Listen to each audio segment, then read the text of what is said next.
मी doctor Rajesh Raghav Raju, Indian medical association Kalyan प्रेसिडेंटच्या वतीने माझं सांगणं एकच आहे की जे काय मारहाण काल झालेली आहे, परवा झालेली आहे जे घटना आहेत, त्याच्यामध्ये डॉक्टरांना मारहाण करणं किंवा शिवीगाळ देणं कुठेपर्यंत न्याय आहे.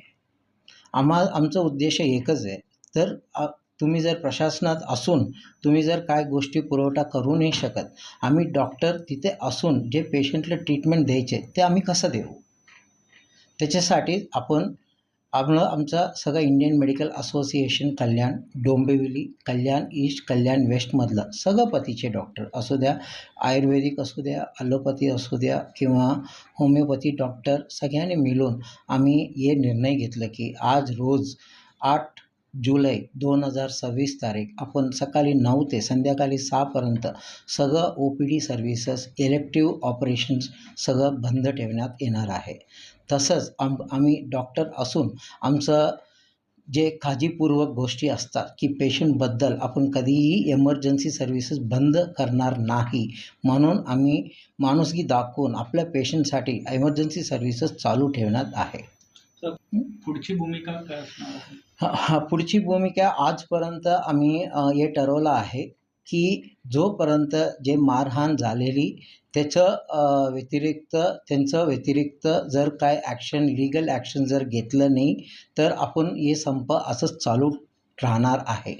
ज्याच्यामुळं पेशंटला, नागरिकांना जे त्रास होतो आहे, तसंच आमच्या डॉक्टरांना पण असं काही गोष्टी घडल्यानंतर खूप मानसिक त्रास होतो आहे. त्या गोष्टी घडलीच नाही पाहिजे. अगोदर पण खूप साऱ्या वेळा गुन्हा तर दाखल झालेली आहे, पण त्यांच्यावर लीगल कारवाई कुठपर्यंत होतं हे खूप महत्त्वाचं आहे. कितीदा आता तुम्ही जर बघितलं तर महाराष्ट्रात असू द्या, अख्खा पूर्ण देशात किती डॉक्टरवर हल्ला होतात, गुन्हा दाखल होतात, मग नंतर त्याच्यावरती कारवाई काय होतोय ते कधी काय कोणाला माहीत नसतं. जर कारवाई व्यवस्थित झाली, या गोष्टी परत घडणार नाही आणि डॉक्टर जे सेवेसाठी असतात ते फक्त सेवेसाठीच करतील. या गोष्टींमध्ये आम्हाला याच्यामध्ये काही इंटरेस्ट पण नसतो. ज्या गोष्टी अवेलेबल असतात हॉस्पिटलमध्ये त्याच्याने आम्ही पेशंटला ट्रीटमेंट करायला आम्ही काही हरकत पण नसतोय. आज तर आपण संध्याकाळी 6 पर्यंत OPD सर्व्हिसेस आणि इलेक्टिव्ह ऑपरेशन सर्व्हिसेस बंद ठेवणार आहेत आणि आमचं भूमिका जे काय आहेत, आम्ही 5 वाजता डॉक्टरची सगळ्या संघटनाची मीटिंग आहे.